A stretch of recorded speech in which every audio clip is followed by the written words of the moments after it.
ari zaman head anu pangsaeutikna ngan sapoe sapeting eueuh leuwihna galibna mah genep poe genep peuting atawana 7 poe 7 peuting 15 poe teh reujeng peutingna tah eta zaman head anu panglilana suci head kana head nu pangsaeutikna 15 poe sing bener ngitungna 24 poe mah galibna atawa 20 punjulna lobana mah eta teu aya batasna 2-3 tahun nu pegat getihna saeutikna zaman nipasa gejrotan 40 poe jadi kagaliban 60 poe mah nu panglilana carogena kudu sabar sing wayahna udur salat aya 2 sadayana sare sareng poho anu kaduana syarat salat 8 nu kahijina suci tina hadas 2 kaduana suci tina najis anu dipakena badan tempat kudu suci sadayana nutup aurat madep kiblat kaopatna manjing waktu jeung nyaho kana parduna dina pardu ulah make ditekadkeun kana sunat jauh jeung nu ngabatalkeun ari hadas aya 2 kahijina hadas leutik hadas gede kaduana hadas leutik eta anu ngawajibkeun kana wudu sab aya nu ngabatalkeun hadas gede eta anu ngawajibkeun kana adus nu parantos dijelaskeun kaya head jeung nifas jeung adus jinabah lamun bijil mani jeung adus wiladah ari aurat mah eta 4 bagian aurat lalaki jeung amat mutlak pisan dina salat antara bujal jeung tuur kudu ditutupan ulah dek diabur awewe merdeka mah eta auratna sakabeh badan salian tiraraina sareng dampal panangan tong ditutupan istri nu merdeka keur waktu netepan tapi aurat awewe anu merdeka sareng amat kabeh badan tong dibuka jeung nu sejen tapi lamun jeung mahromna jeung pada awewe mah deui bedana antara bujal jeung tuur ta auratna sabab aya barang aneh di tengahna. Paslun arkanus salat rukun salat 17 kahijina niat takbiratul ihram kaduana tilu ngadeg ka jalma anu kawasa dina salat fardu ka jalma dewasa maca Fatihah rukun nu kaopatna 5 ruku genep jeung tumakninahna 7 i'tidal 8 tumakninah 8 sujud 2 jeung tumakninah ka 11 diuk dina antarana sujud 2 kurung jeung tumakninahna tahiyat akhir rukun ka 13 diuk dina tahiyat ka 14 15 maca sholawat ka nabi dina tahiyat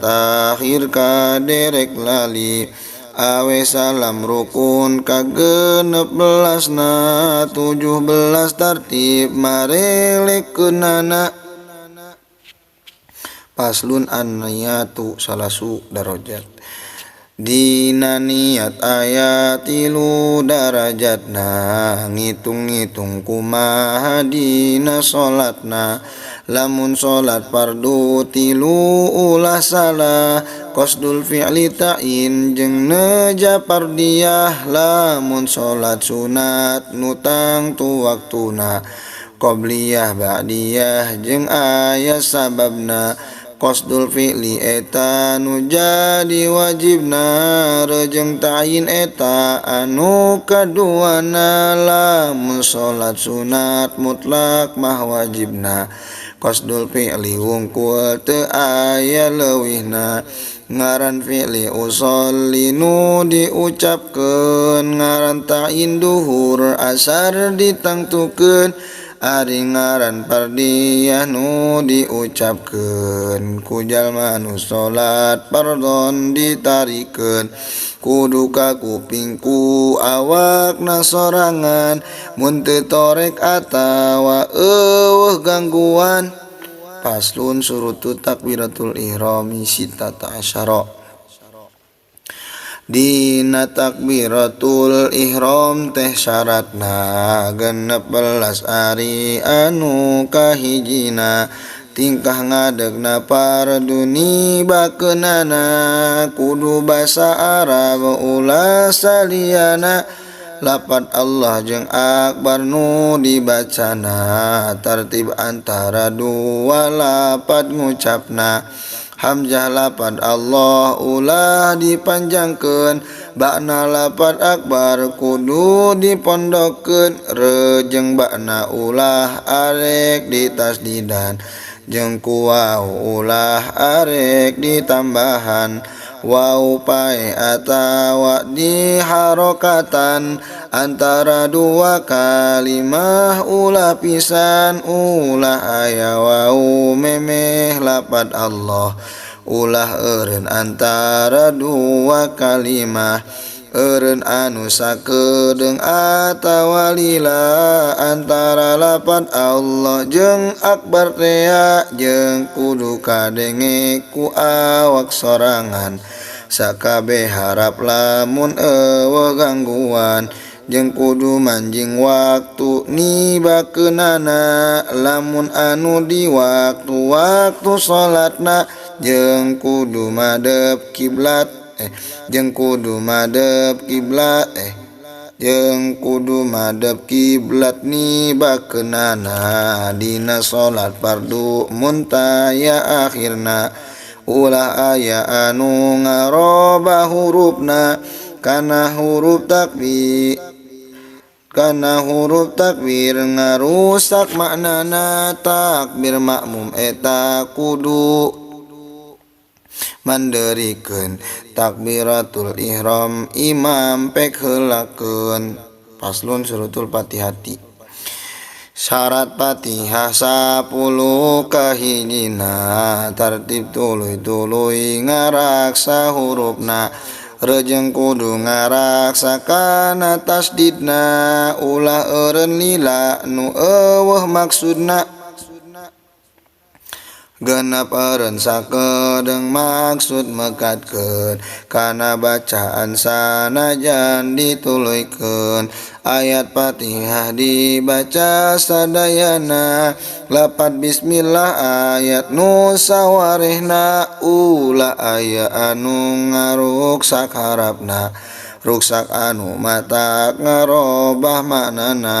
rejeng kudu tingkah ngadeg dibacana na salat fardu niat wajib hukumna jeung kudu kadenge ku awak sorangan maca Fatihah ulah sok lalaunan ulah kapisah ku zikir nu sejena lain dikir jeung salat patalina.